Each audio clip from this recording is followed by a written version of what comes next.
Assalamualaikum warahmatullahi wabarakatuh. Perkenalkan, nama saya Risma Agustin, NIM 2382120 kelas 5D Ekonomi Syariah.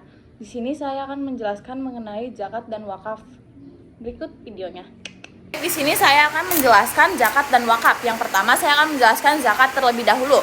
Jadi zakat itu memiliki 4 fungsi utama. Yang pertama itu fungsi spiritual. Jadi zakat itu mensucikan jiwa dari sifat kikir, menumbuhkan rasa syukur, dan mendatangkan keberkahan harta. Yang kedua itu fungsi sosialnya, yaitu mengurangi kesenjangan sosial, memperkuat solidaritas, dan menjadi jaminan bagi fakir, miskin, serta kelompok mustahik lainnya. Yang ketiga itu ada fungsi ekonomi, di mana zakat itu menjadi instrumen pemerataan kekayaan dan modal usaha sehingga mampu menekankan kemiskinan dan pengangguran. Yang keempat itu ada fungsi politik dan pembangunan, yaitu zakat itu menjadi sumber keuangan publik. Kemudian ada manajemen zakat. Dalam pengelolaan zakat modern dilakukan melalui beberapa tahap. Yang pertama itu ada perencanaan, yaitu menentukan target penghimpunan zakat serta program distribusi konsumtif maupun produktif. Yang kedua itu penghimpunan itu dilakukan melalui Basnas, LAZ atau amil resmi dengan berbagai saluran termasuk digital juga. Yang ketiga itu ada pengelolaan, yaitu pencatatan administrasi data muzaki dan mustahik serta pengelolaan program. Yang keempat itu ada pendayagunaan, yaitu berupa penyaluran kepada 8 golongan asnaf melalui bantuan zakat produktif maupun melalui bantuan zakat konsumtif. Yang kelima itu ada pengawasan, yaitu melalui audit syariah, audit keuangan, dan pelaporan publik yang transparan. Kemudian dalam pendayagunaan zakat disalurkan melalui 2 bentuk utama, yaitu yang pertama itu ada zakat konsumtif, yaitu zakat konsumtif itu diberikan untuk memenuhi kebutuhan dasar mustahik seperti beras, uang tunai, bantuan kesehatan, beasiswa pendidikan, atau program rumah layak huni. Nah, model ini tuh fokus pada pemenuhan kebutuhan jangka pendek agar mustahik itu dapat hidup dengan layak.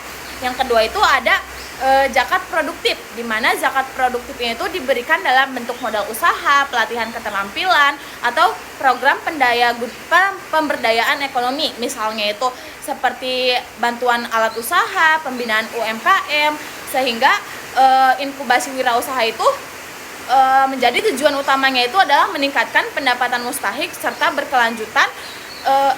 Jadi tujuan utamanya itu adalah meningkatkan pendapatan mustahik secara berkelanjutan sehingga mereka itu mandiri dan tidak lagi bergantungan pada bantuan, entah itu bantuan dari Basnas ataupun bantuan sosial lainnya. Saya akan menjelaskan mengenai wakaf.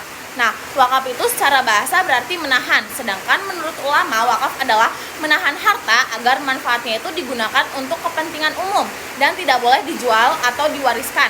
Nah, wakaf itu memiliki 4 rukun. Yang pertama itu ada wakif, yaitu orang yang mewakafkan.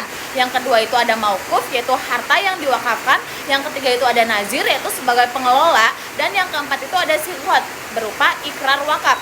Nah, dari sisi hukumnya sendiri itu, wakaf memiliki dasar hukum yang sangat kuat dalam Al-Quran dan hadis, termasuk perintah untuk menahan harta dan menyalurkan manfaatnya.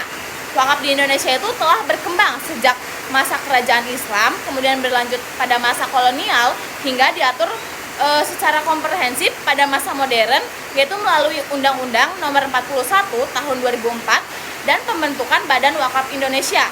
Saat ini juga wakaf itu tidak hanya berupa tanah untuk masjid atau makam.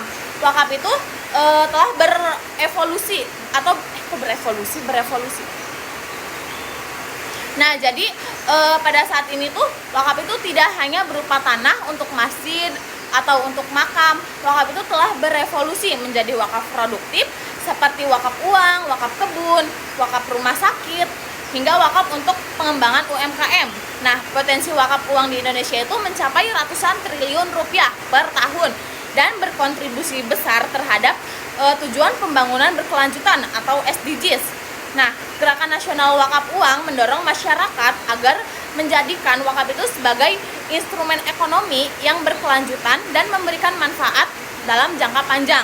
Nah, kemudian ada wakaf konsumtif, yaitu adalah wakaf yang manfaatnya itu digunakan langsung untuk memenuhi kebutuhan penerima tanpa pengelolaan lebih lanjut.